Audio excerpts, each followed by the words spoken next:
Brazil beat the Americans in the women's beach volleyball semifinals and ended the gold medal run of three-time Olympic champion Kerry Walsh-Jennings. Agatha and Barbara won 22-20, 21-18 to earn a match in the final against Germany. The best Walsh-Jennings and her partner, April Ross, can do is a bronze medal. Then they played Brazil's other women's team on Wednesday. Walsh-Jennings had won 3 gold medals with Misty May-Treanor and had never lost an Olympic match. In fact, she had only lost 2 sets in her Olympic career before falling in straight sets at the Kipyegon venue. Agatha and Barbara are the defending world champions, but they were the second-seeded team in the tournament to fellow Brazilians Thalita and Larissa. The number 1 team, the pair of 3-time Olympians, lost to Germany earlier Tuesday. 1 a.m. upset alert. Americans Kerry Walsh-Jennings and April Ross have been beaten by Brazil in the beach volleyball semifinals. Walsh-Jennings, the 3-time Olympic gold medalist, had never lost a match in the Summer Games. 12:45 p.m. to time. Defending women's indoor volleyball champion Brazil has been eliminated from the Olympics at home, and the players' shocked faces afterward told it all. China rallied from losing the first set to stun the medal favorite Brazilians 15-13 in the decisive 5th set early Wednesday morning. Brazil had been the favorite to face the United States in a potential gold medal match after beating the Americans in each of the past Olympics. Brazil's players cried at their early exit and a young boy in the stands burst into tears. Meanwhile, a young China team that had been far from steady at these Olympics played its best, most consistent match yet. 12:10 a.m. Italy's Paolo Nicolai and Daniele Lupo will play for the gold medal in beach volleyball. The 2-time Olympians beat Russia's Vyacheslav Krasilnikovi and Konstantin Semyonov 15-21, 21-16, 15-13 on Tuesday night in the semifinals at the Kipyegon beach venue. Next up, Brazil's Alisson and Bruno, the number 1 seed in the tournament, the defending world champions and the hometown favorites. 11:15 p.m. Daria Klitschina calls it a great responsibility to be the only track and field competitor from Russia at the Rio Olympics. All 67 other potential Russian athletes in the sport were banned from participating in the 2016 Games by track's governing body, the IAAF, because of evidence of systemic doping. But Klitschina, who lives and trains in the United States, learned a day before long jump qualifying Tuesday night that she would be allowed to participate in Brazil. And she managed to reach the final. She said waiting for the Court of Arbitration for Sport's ruling on her eligibility made for a really tough and really hard week for me, mentally. She said she did not practice while waiting for the decision. 11:10 p.m. Homer McLeod converted his season dominance of the 110-meter hurdles into an Olympic gold medal, the first for Jamaica in the event. McLeod, the world indoor champion, gained the lead quickly and pulled away as he won in 13.05 seconds on Tuesday night. Cuban-born Orlando Ortega of Spain took silver in 13.17 seconds and Dimitri Basco of France won bronze in 13.24. The Jamaicans have dominated the men's 100-meter and 200-meter titles in the last decade, but had never previously produced a male athlete who converted that raw pace into an Olympic title over the sprint hurdles. 11:05 p.m. Daria Klitschina, the lone Russian track and field athlete at the Olympics, will get another day of competition at the Rio Games by qualifying for the final of the women's long jump. Klitschina was only cleared on appeal early Monday to take her place in the qualifying competition on Tuesday night. She measured 6.64 meters on her first attempt, good enough to advance as the 8 of 12 qualifiers for Wednesday's final. The Court of Arbitration for Sport ruled Klitschina is eligible to compete in Rio because she has been based outside of Russia for the last 3 years and has been subjected to regular drug testing. She was the only one of 68 Russians cleared to participate in Rio by the IAAF, track and field's governing body, which later tried to ban her from the Olympics after receiving what it said was new information from World Anti-Doping Agency investigator Richard McLaren. 10:55 p.m. Medal alert. Homer McLeod has won the 110-meter hurdles in 13.05 seconds, giving Jamaica its first Olympic gold in the event. Orlando Ortega of Spain took silver in 13.17 and Dimitri Basco of France won bronze. 10:50 p.m. in another high-powered long-distance race between Kenyan and Ethiopia, it was Faith Kipyegon for Kenya clinching gold in the Olympic women's 1,500 meters over favorite and world record holder Jens Dibab. Halfway through the race, Dibab of Ethiopia moved to the front with a mighty kick, but Kipyegon moved right with her. Dibab kicked again at the bell and again failed to shake Kipyegon. Heading into the final turn with 200 meters to go, Kipyegon swept past Dibab and opened up a big gap in the finishing straight. Kipyegon, who was runner-up to Dibab at last year's World Championships, finished the race in 4 minutes, 8.92 seconds for a 1.35-second margin over Dibab, who took silver. Jennifer Simpson of the United States took bronze in 4:10.53. 10:45 p.m. Medal alert. Faith Kipyegon of Kenya ran away from world record holder Jens Dibaba over the last half lap of the women's 1,500 meters to win a gold medal in Rio.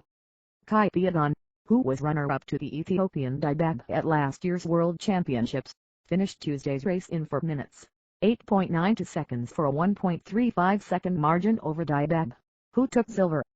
Jennifer Simpson of the United States took bronze. 10:35 p.m. Derek Drouin of Canada has won the men's high jump gold medal at a height of 2.38 meters, adding the Olympic title to his World Championship victory last year. The 26-year-old Drouin, who won bronze at the London Olympics, was clean through his first 5 heights and, after clinching the gold medal, stopped after missing one attempt at 2.40 to start his celebrations. Mutaz Essabarshim of Qatar, who shared the Olympic bronze in 2012 and had the leading mark of the season entering the Olympics, took the silver at 2.36.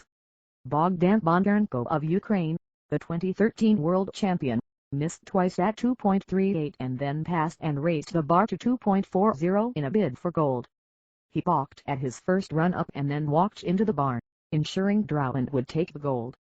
10:30 p.m. World champion Daphne Shippers won the high-powered semifinal heat with Olympic 100-meter champion Elaine Thompson as both went through to Wednesday's 200-meter final. Shippers was the only woman to dip under the 22-second mark with 21.96 seconds, holding an edge of 0.17 seconds over the Jamaican in the heat. The Dutch woman disappointed with a 5th-place finish in the 100-meter but insisted she had been slowed by a groin injury. Tara Bowie of the United States, the silver medalist in the 100, won the second 200-meter heat in 22.13 seconds while Marie-Josée Tautou of Ivory Coast won the third heat. 10:15 p.m. Medal alert. Derek Drouin of Canada has won the Olympic men's high jump gold medal after clearing 2.38 meters on his first attempt. Mutaz Essabarshim of Qatar took the silver at 2.36 and 2013 world champion Bogdan Bondarenko of Ukraine won bronze. 9:55 p.m. Sydney McLaughlin can get back to the homework that's due before the end of the summer. The youngest U.S. track and field Olympian since 1972 did not advance to the final of the 400-meter hurdles. McLaughlin, a 17-year-old from Dunellen, New Jersey, was 5th in her 400-meter hurdle semifinal Tuesday night at the Rio Games, finishing in 56.22 seconds. The top 2 runners in each semifinal automatically qualified for the final, along with the top 2 fastest others. So McLaughlin's Olympics are over. That's the bad news. The good news is she can focus on the summer reading project that's due before she starts her senior year of high school. 9:35 p.m. In a leap of greater magnitude than mere meters, the lone Russian track and field athlete at the Olympics has begun competition in the women's long jump. Daria Klishina was only cleared on appeal early Monday to take her place in the qualifying competition on Tuesday night. She measured 6.64 meters on her first attempt, jumping 12th of 19 athletes in Group A.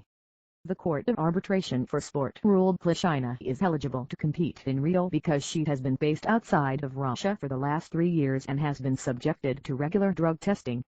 She was the only one of 68 Russians cleared to participate in Rio by the IAAF, track and field's governing body, which later tried to ban her from the Olympics after receiving what it said was new information from World Anti-Doping Agency investigator Richard McLaren. 9:35 p.m. 2 days in a row, Thiago Brazilier Silva was cheered as a Brazilian national hero. As many times, Renaud Lavillenie of France was booed at the Olympic Stadium. The 22-year-old Brazilian pole vaulter brass upset the defending champion Lavillenie late Monday, and thousands of fans booed Lavillenie during the duel. Lavillenie reeked into the behavior of the crowd, saying nothing like it had been seen since the treatment of Jesse Owens at the 1936 Olympics in Berlin. He immediately apologized and retracted his statement, but maintained that Brazil had shown bad sportsmanship and a lack of Olympic spirit. Lavellini again paid for it Tuesday. Braz raised his arms to calm the fans and applauded the silver medal of Lavellini. The only drawback for Brazil was that Braz's pole vault teammate Fabiana Muir failed to make it past her opening height in qualifying early Tuesday while the nation already was dreaming of an unlikely double. 9:10 p.m. Medal alert.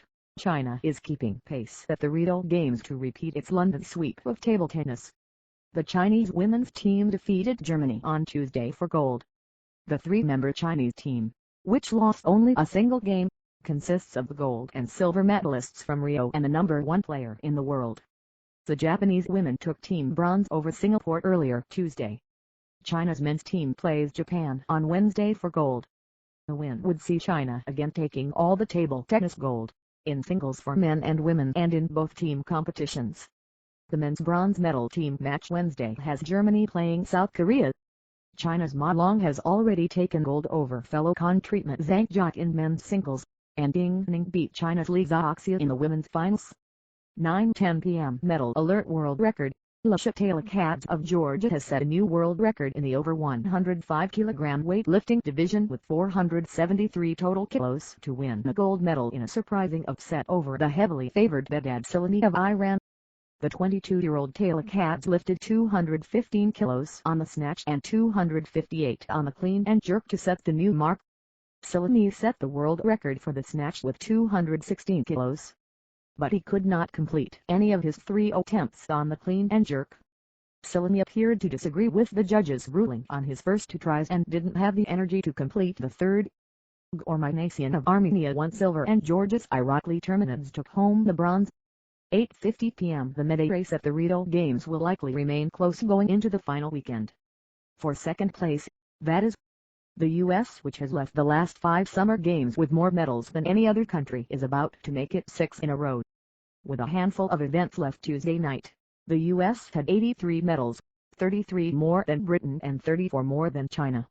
Take away the games that dealt with boycotts in 1980 and 1984, and the Americans are on pace for the biggest medal count romp since outdistancing host Sweden by 40 medals at the London Games in 1948.